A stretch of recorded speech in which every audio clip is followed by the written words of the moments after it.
IB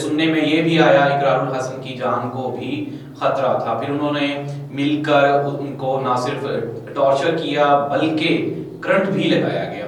اور اس کے فوراً بعد ایک اور اہم واقعہ پیش آیا. محسن بیگ جو کہ پاکستان کی صحافت کا، اسلام آباد کی صحافت کا ایک بڑا نام ہے، انہوں نے بھی کچھ ایسی گڑبڑ کر دی جس سے سارے کا سارا صحافتی جو میدان ہے وہ میرا خیال ہے کہ کہیں گڈ مڈ ہوتا ہوا دکھائی دینے لگا. جی ہاں بالکل، انہوں نے ایف آئی اے کے وہ آفیسر جو ان کو اریسٹ کرنے کے لیے گئے تھے ان کے اوپر سیدھی سیدھی بندوقیں تان لی اور سیدھے فائر کھول دیے.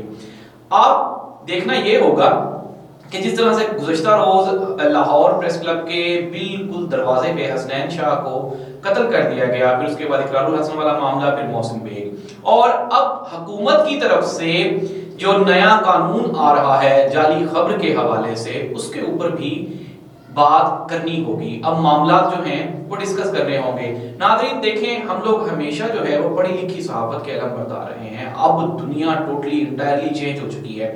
دنیا وہ پہلے والی نہیں رہی. لوگ چٹپٹی خبریں اور جھوٹی خبروں میں فرق جانتے ہیں اور ان کا دیکھنے کا اندازہ اور سوچنے کی ان کی جو سوچ ہے وہ بالکل چینج ہو چکی ہے. اب آپ جھوٹ نہیں بھیج سکتے. اور پاکستان میں ہماری بدقسمتی ہے کہ ہم صحافت کی آزادی کو ہم نے انتہائی غلط طریقے سے استعمال کیا ہے. ہم نہ سوچتے ہیں نہ سمجھتے ہیں، کسی کی ماں، بہن، بیٹی اور گھر کے معاملات کو ٹی وی سکرین پر لے آتے ہیں. ہوا کچھ یوں کہ محسن بیگ صاحب نے بھی عمران خان کی اہلیہ کے بارے میں نازیبا گفتگو کی، اور پھر ظاہری سی بات ہے کہ جب آپ دیکھیں کہ آپ کی ذاتی پسند، یہ وہی عمران خان ہے جو محسن بیگ کے، اور محسن بیگ عمران خان کے انتہائی چہیتے تھے اور پیارے تھے.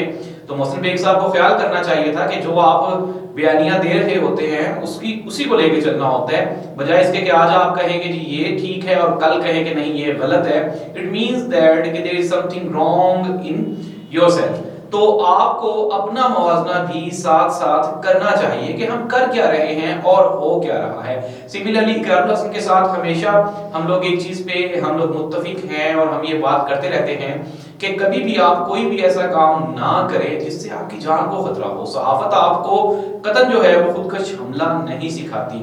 اقرار نے بہترین کام کیا ہے. اس نے پاکستانی صحافت انڈسٹری میں ایک نئی چیز کے یہ انہوں نے ایجاد کی کہ جس طرح سے یہ سٹنگ آپریشنز کرتے ہیں کرپشن کو بے نقاب کرنے کے لیے. انہوں نے بہت سی بچیوں کی ہیلپ کی، بہت سی فیملیز کی ہیلپ کی، بہت سے لوگوں کی انہوں نے ہیلپ کی. پھر اس کے بعد جال سازی کو بے نقاب کیا، پھر کرپشن کو بے نقاب کیا. لیکن اس کے ساتھ ساتھ سید اقرار الحسن کو چاہیے کہ وہ اپنی حفاظت کو بھی ہمیشہ ملحوظ خاطر رکھیں. ٹھیک ہے آپ کا طریقہ جو بھی ہے صحافت کا، لیکن اس میں کچھ نہ کچھ غور و خوض کی جو ہوتی ہے گنجائش وہ باقی رہتی ہے. تو صحافیوں کو چاہیے کہ بجائے اس کے کہ اپنی جان کو خطرے میں ڈالنے کے اپنی جان کی حفاظت کی جائے. اور چھٹی خبر کا جو قانون ہے اس میں بہتری کی گنجائش باقی ہے. گورنمنٹ کو بھی چاہیے کہ وہ صحافیوں کی تنظیموں کو اپنے ساتھ شامل کرے اور مل جل کر کوئی ایسا قانون لایا جائے جو صحافیوں کے لیے اور حکومت دونوں کے لیے قابل قبول ہو. ناظرین پروگرام میں وقت ہوا ہے ایک چھوٹے سے وقفے کا، کہیں مت جائیے گا، دیکھتے رہیے پورا سچ.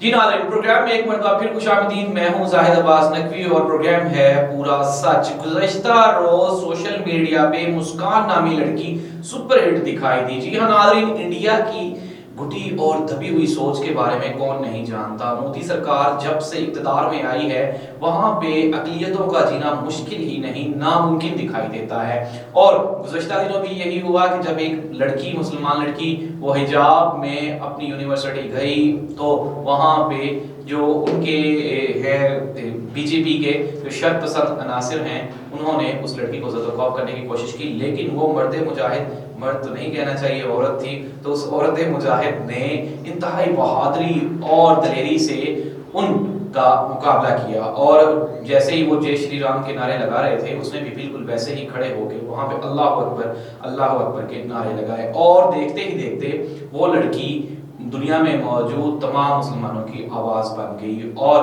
پھر اس کے بعد ایک لمبی اور ایک نہ رکنے والی ایک لہر اٹھی انڈیا میں، جو کہ آج تک بھی انڈیا اس پہ قابو نہیں پا سکا۔ جی ہاں ناظرین، انڈیا کا جو ڈوئل جو اس کی کریکٹرز ہیں، جو اس کا گھناؤنا چہرہ ہے، وہ پہلے بھی کسی سے ڈھکا چھپا نہیں ہے۔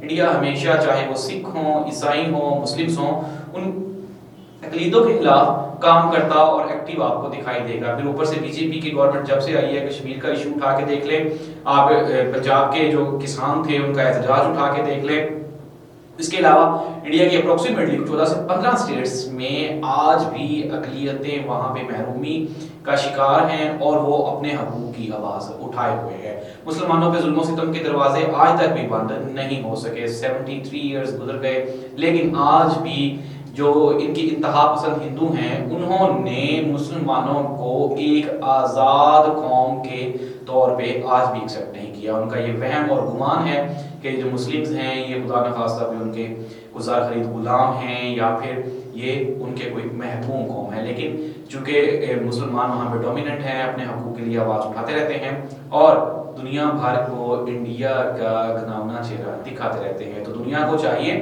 کہ وہ انڈیا کے اوپر بھی نظر رکھے۔ پاکستان چھوٹا سا کام کرتا ہے تو انتہا پسندی میں واویلا کھڑا کر دیا جاتا ہے۔ پوری دنیا اس بات میں متفق ہو جاتی ہے کہ پاکستان کوئی شر پسند ملک ہے۔ اگر ہماری معاملات کو دیکھا جائے تو انڈیا کے مقابلے میں ہم لوگ بہت پرسکون اور الحمدللہ ایک بہترین قوم ہیں۔ نو ڈاؤٹ ہماری قوم میں بھی بہتری کی گنجائش باقی ہے اور وہ بہتری ہو رہی ہے، لیکن انڈیا کے اوپر چیک اینڈ بیلنس کی شدید اور اشد ضرورت ہے۔